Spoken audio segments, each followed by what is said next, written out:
A few years ago, around this time, Robin Williams sadly died, and I made a couple of films about his portrayal of Mrs. Doubtfire and about the joy of taking on his voice and how to do that. And I thought you might enjoy hearing that again, and so I put those films together, and here they are. You may recall, during a show called The Circle, I was asked if I had a party trick, and I didn't think I did, actually, and the voice of God in the show said, "Yes, you do. Robin Williams. You can do imitations of Robin Williams." And I thought, oh, pop it. Yes, I can.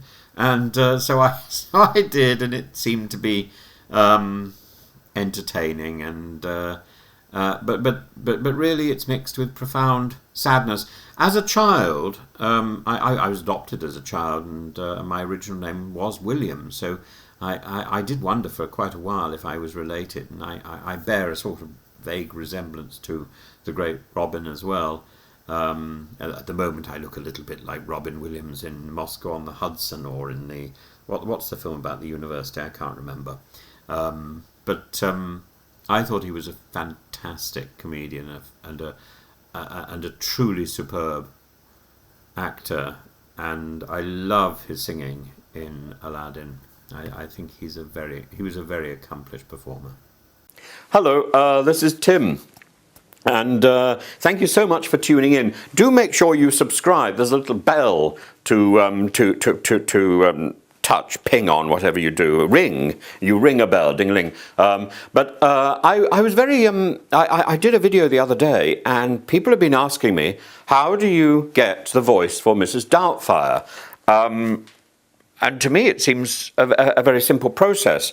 And I looked up on the internet to see what was the process that Robin Williams followed, because I thought he followed the process I follow, but actually he doesn't. He had been making a film called Being Human, with Bill Forsyth, and Bill Forsyth is a Glaswegian, so you have that very strong Glasgow accent, and I know Glasgow well. It can be extremely strong, and as you get further up into Scotland, as Robin Williams says, you sometimes need subtitles.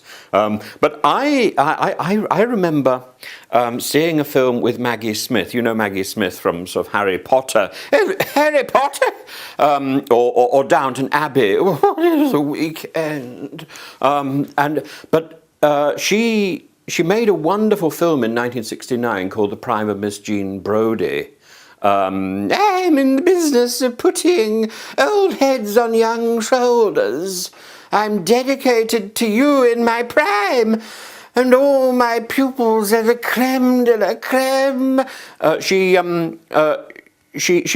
actually contacted a lady in the rather polite area of Edinburgh, and had been told this is a perfect Edinburgh accent. And when she contacted this lady, the lady says, "Scottish accent? No, I just speak English."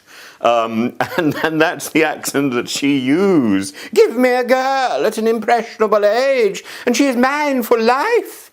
And in the trailer, I remember. In the trailer at that moment, there's a man's voice comes in. "There is a special kind of woman who will always cause people to talk. Soon you will graduate, and I'll no longer teach you, but you will always be Brodie girls." And you can hear the origins of Mrs. Doubtfire in that voice, I think. And Mrs. Doubtfire, of course, because of that incredibly musical Scottish voice, has an edge as well. "Don't mess with me." Or there is a slightly fiercer version of that. But now it's so exciting. Now there's a musical which was sort of hit by COVID. I think they're about 3 days into their premiere. Into their previews on Broadway, and then the whole show will stop. But there's a really nice big sort of anthem, "As long as there is love," which sort of sums it up, doesn't it, Poppets? So have fun, have a really good week. This is Tim signing off. Bye. Hello, this is Tim, and this is one of those portentous days that we need to remember in the calendar.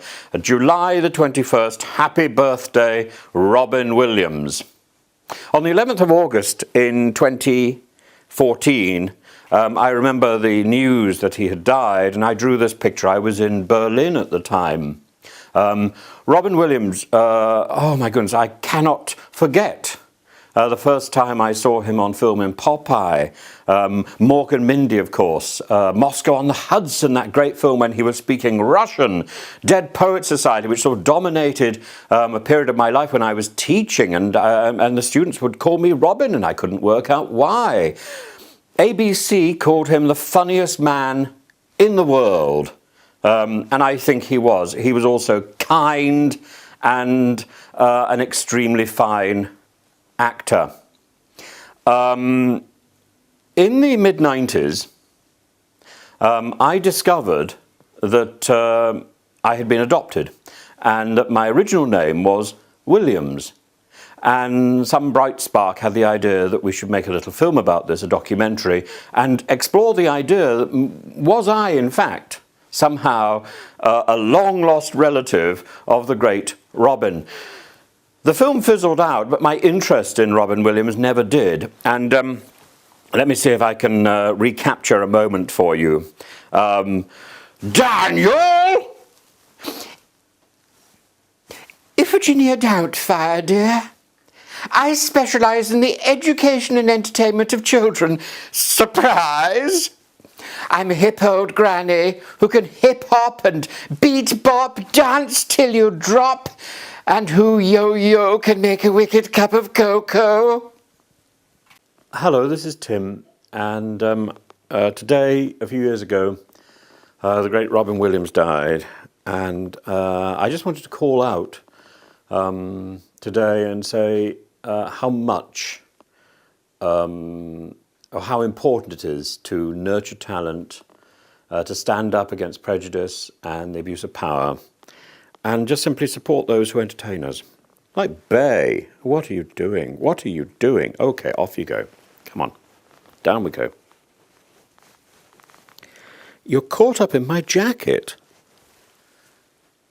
Oh my goodness, it's like having intestines. Where's your foot going? Thank you. Do you want to go down now?